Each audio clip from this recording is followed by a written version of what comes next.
बांग्लादेश के प्रसिद्ध इस्कॉन मंदिर में आग लगा दी गई।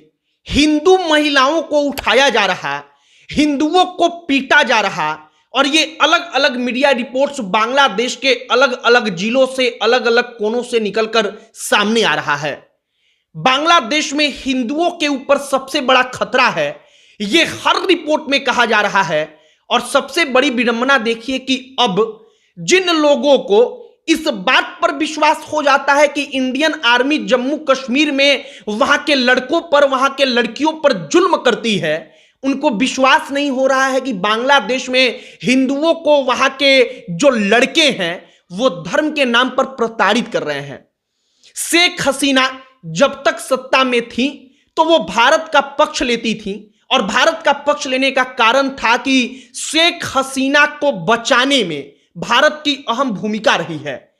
शेख हसीना की हिस्ट्री को आप पढ़ेंगे तो पता चलेगा कि जब उनके पूरे के पूरे परिवार को बांग्लादेश में खत्म कर दिया गया, उस वक्त पर शेख हसीना को भारत ने कई साल तक अपने यहां पनाह देकर रखा।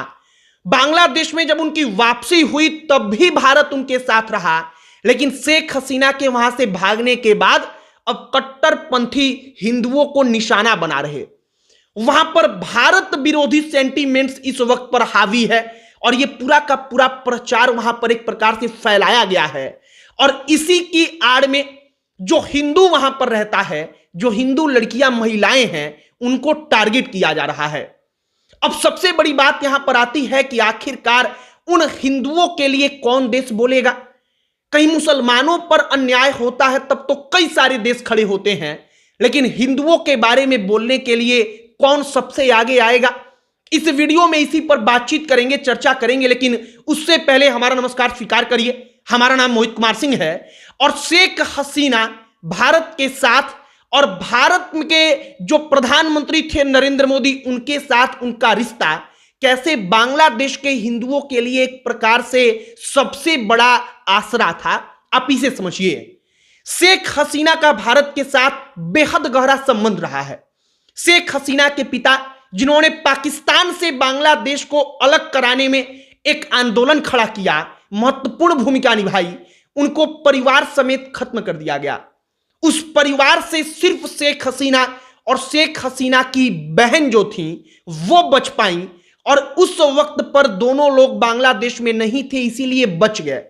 इसके बाद कई सालों तक भारत ने शेख हसीना को, उनकी बहन को अपने देश में पनाह देकर सुरक्षित रखा और बांग्लादेश में उस वक्त पर कट्टरपंथियों की सरकार चलती रही।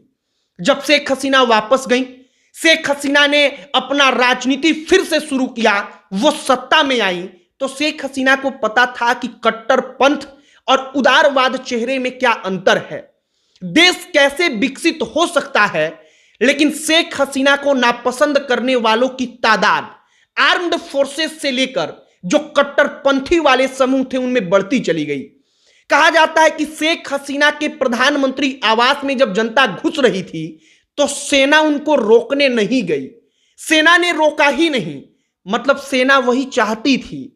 अब आप इस बात को समझिए कि एक चुनी हुई सरकार किसी भी देश में सत्ता में कुछ महीने पहले आती है, मतलब उस देश की जनता ने उसको कुर्सी सौंपा है और कुछ कट्टरपंथी लोग एक आंदोलन खड़ा करके, जो बड़े चतुराई से आंदोलन होता है कि 3-4 बड़े शहर जहां पर सबसे ज्यादा वर्ल्ड मीडिया का ट्रैक्शन होगा वहां पर आंदोलन खड़ा करो और बताओ कि पूरे देश में यही माहौल है। और ऐसा ही बांग्लादेश में माहौल पैदा करके शेख हसीना को भागने पर मजबूर कर दिया गया।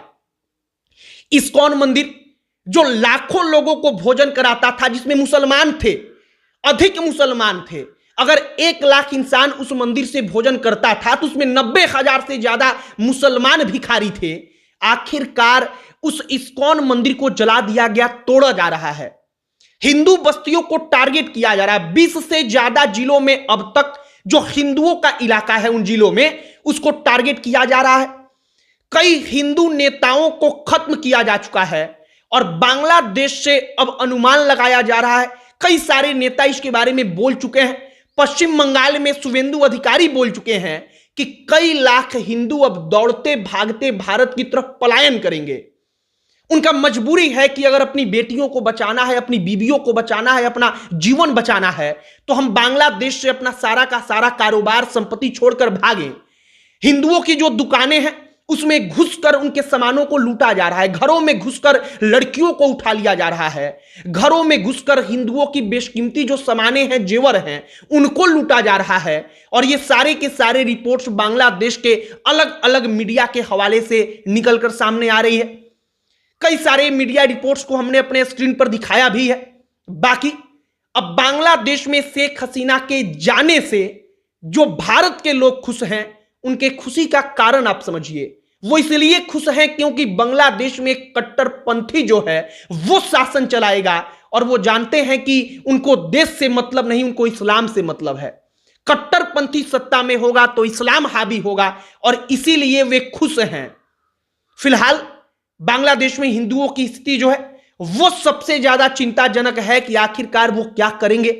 भारत की सरकार जो है वो हाई लेवल मीटिंग करती है। एनएसए जो है अजीत डोभाल वो शेख हसीना से मुलाकात करते हैं, और शेख हसीना को कहा गया कि भारत ने जानबूझकर अपने यहां नहीं रखा, क्योंकि भारत सरकार को पता है कि अगर शेख हसीना को भारत सरकार अपने यहां रखता है तो बांग्लादेश में हिंदुओं को कट्टरपंथी छोड़ेंगे नहीं, वो हिंदुओं से बदला लेंगे। क्योंकि उनको लगता है कि जो बांग्लादेशी हिंदू हैं, उन बांग्लादेशी हिंदुओं को पीट कर, उनको लूट कर, उनकी बहनों बेटियों को उठवाकर भारत के साथ बदला पूरा किया जा सकता है। फिलहाल पश्चिम बंगाल में जो हुआ वो हमारे आपके लिए आंख खोलने के जैसा भी है कि अगर कोई भी व्यक्ति कहता है कि बांग्लादेश जैसा भारत में भी होगा तो उसकी सोच क्या है, आप उस सोच को समझिए, और वो सोच कितनी खतरनाक है आप इसका अंदाजा लगाइए। आपकी क्या इस पर राय है, कमेंट बॉक्स में लिखकर बताइएगा। अब अंत में हमारा परिचय, हमारा नाम मोहित कुमार सिंह है। बहुत बहुत धन्यवाद।